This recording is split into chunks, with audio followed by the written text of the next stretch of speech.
अस्सलाम वालेकुम नाज़रीन, उम्मीद है कि आप और आपके बर्ड्स खैरियत से होंगे। आज की वीडियो में हम बात करेंगे कि ब्रीडिंग सीज़न आने वाला है। ब्रीडिंग सीज़न आने से पहले कुछ अहम ज़रूरी बातें हैं जिनको जानना आपके लिए बहुत ज़्यादा ज़रूरी है, जिनको आप जानकर उस बातों पर अमल करके आप ब्रीडिंग सीज़न में अच्छा मुनाफा और फ़ायदा उठा सकते हैं।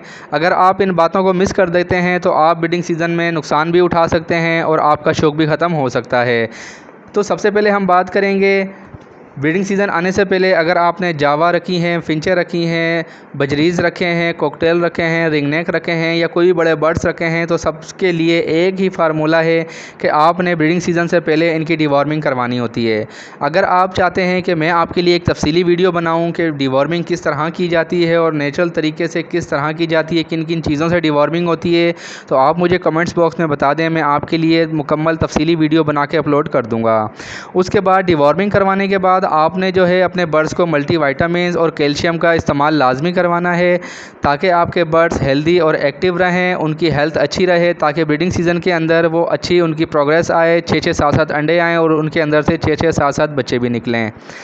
और जो आपके बर्ड्स के अंदर मुख्तलिफ़ किस्म के मसाइल होते हैं डेड इन शेल के, या आपके बर्ड्स जोड़ा नहीं बनाते या आपके बर्ड्स ब्रीड नहीं करते, तो उसके लिए आप मुझे कमेंट्स बॉक्स में बता दें, मैं आपके लिए एक तफसीली वीडियो बना के वो भी अपलोड कर दूंगा कि किस तरह आप ब्रीडिंग फार्मूला इस्तेमाल करके आप अपने बर्ड्स के ये मसाइल हल कर सकते हैं। आपके बर्ड्स अच्छी ब्रीड भी करेंगे और आपको बहुत ज़्यादा मुनाफा भी होगा।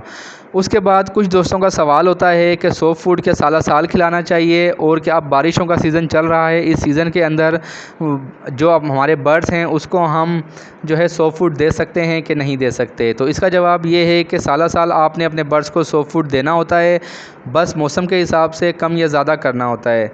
अभी बारिशों के मौसम में आपने अपने बर्ड्स को बहुत कम मिकदार में सॉफ्ट फूड देना होता है, आधे से भी आधी मिकदार अपने सॉफ्ट फूड की कर दें, लेकिन अपने बर्ड्स को सॉफ्ट फूड देना बंद ना करें। उससे होता क्या है, जब आप अपने बर्ड्स को सॉफ्ट फूड नहीं देते हैं ब्रीडिंग सीज़न के अलावा, तो आपके बर्ड्स जो है वो ब्रीडिंग सीज़न के अंदर सॉफ्ट फूड शौक़ से नहीं खाते और अपने बच्चों को भी फीड अच्छे से नहीं करवाते, जिसकी वजह से बच्चे कमज़ोर हो जाते हैं और एक्सपायर होना शुरू हो जाते हैं। इसलिए सॉफ्ट फूड का इस्तेमाल साला साल करवाना बहुत ज़्यादा ज़रूरी है।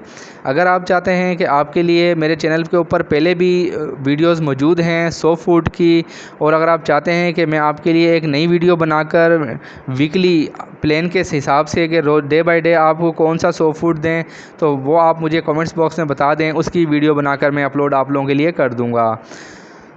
तो उसके अलावा जो अगली बात है, वो आपने जो है इलेक्ट्रोलाइट अपने बर्ड्स को लाजमी यूज़ करवाना है। डिवॉर्मिंग के बाद आपने अपने बर्ड्स को इलेक्ट्रोलाइट लाजमी यूज़ करवाना है, उससे जो है आपके बर्ड्स का जो है वो नमकियात पूरी होगी। उसके अलावा आप किसी भी कंपनी का इलेक्ट्रोलाइट यूज़ करवा सकते हैं।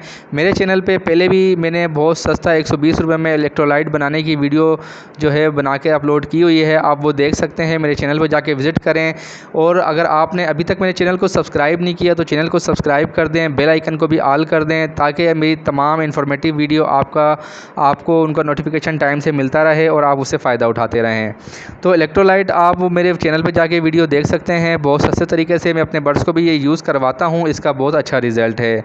तो उम्मीद है कि आज की वीडियो से आपको जो है गाइडलाइन मिली होगी कि आपने ब्रीडिंग सीज़न से पहले क्या करना है, और जो है आप अगर इन बातों पर अमल करते हैं तो यकीनन आपको ब्रीडिंग सीज़न में बहुत ज़्यादा फ़ायदा होने वाला है। तो अपना और अपने बर्ड्स का बहुत ज़्यादा ख्याल रखिएगा। मिलते हैं अगली वीडियो में। अल्लाह हाफिज़।